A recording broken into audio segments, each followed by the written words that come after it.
Bet one, bet 'em all. This is Sprawl and Colin. I'm your host, C. Rich. We're going to do UFC on Fox 19.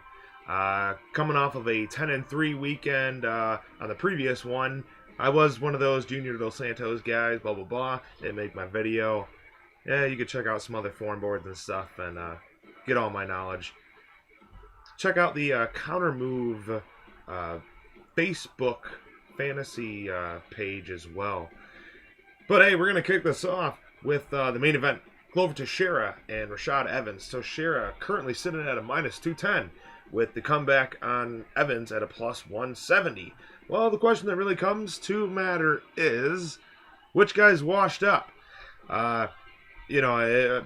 Evans got Bader in the last one, and that was a close fight, and I did bet Bader pretty easily. Didn't even really have to think about it. Glover Teixeira,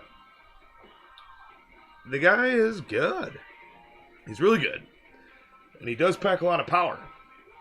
My only thing with this one is I believe that Rashad wants this more than Glover does.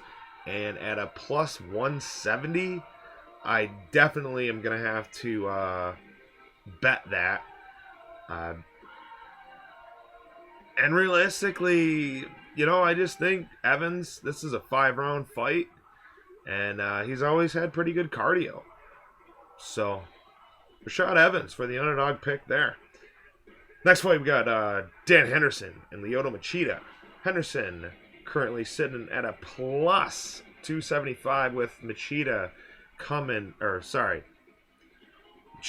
a minus 330. Well, old man Dan, he's got the H-bomb. That's all anyone can ever say about any predictions or anything. It really doesn't matter how you break him down or break the other opponent down. It's whether or not that damn H-bomb is going to land. And I just don't see it happening. Lyoto's a pretty good in-and-out fighter. And I'm kind of thinking that he's going to end up kicking him in the midsection. And that might be the crippling factor. Things have taken a toll. And I mean, hey, Machida got dismantled by Rockhold in pretty quick fashion too previously and such. But I just don't see Henderson winning this fight. It's kind of one of those matches that should have happened 7 years ago. But Lyoto Machida, and chances are I'm seeing a finish. It's a 3-round fight. I don't think Lyoto's seen a 3-round fight in quite a minute. Next we got Rose Namajunas and Tecia Torres. Rose sitting at she's actually climbing in the betting lines right now. She's sitting at a minus 215 with Torres coming back at a plus 180.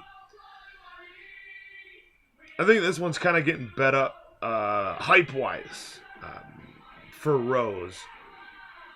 I mean, I understand, the fighters that she's fought and she's done what, but I mean, Ticia's a pretty consistent fighter.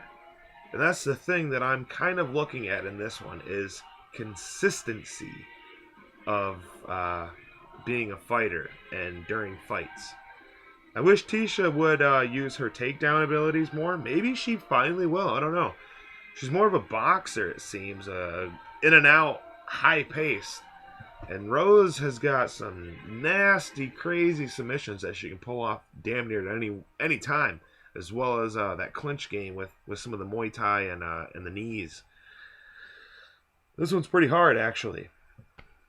This one is a tough one. The thing that I'm going to have to go with, I got to pick Tecia Torres, and I am kind of liking the betting line, too, at around a plus 180. The only reason is because unless Rose can finish her, I don't see Rose eking out the decision. Just because the pure fact of volume that Tecia puts on. A lot of combos, a lot of punches, as well as the leg kicks. And the leg kicks, with Rose being a little longer of a fighter, it's going to give her a little more. And I really haven't seen Rose check too many leg kicks.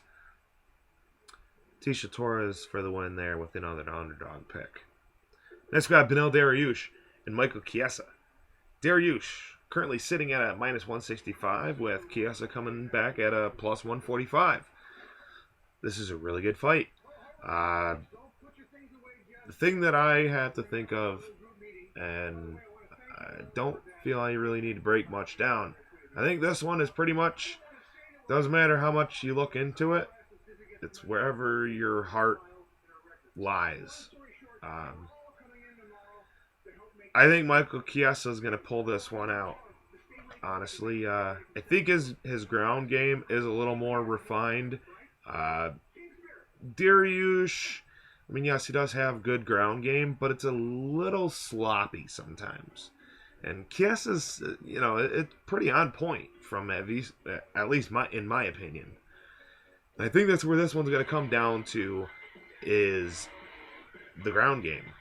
They're going to sit there and stand, and, Chiesa also throws elbows in the clinch standing and on the ground, and that's one of the things that I really love when I see some of these guys on the ground, just those little short elbows. It's my own opinion, but I am taking another underdog in Michael Chiesa for the win. Next, we got Raquel Pennington and Beth Correia.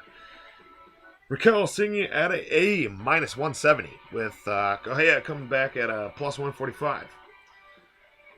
Correia, she has dismantled all of the 4 horsewomen except for Ronda. Barely dismantled them, and they all suck. The 4 horsewomen except for Ronda suck. So congratulations, Beth Correia. Raquel Pennington, she is one tough SOB. Really good. I mean, this is not going to go to the ground, really.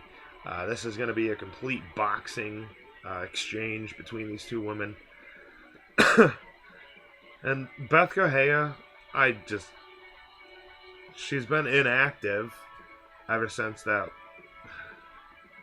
Raquel Pennington for the win. Then we got Cub Swanson and Hackern Diaz. Swanson sitting at a minus 125 with Hackern coming at about a plus 105 or so.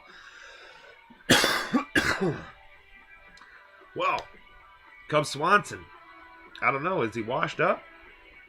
I'm not sure. But he has been fighting the top tier fighters forever. And he's actually getting his first little pass.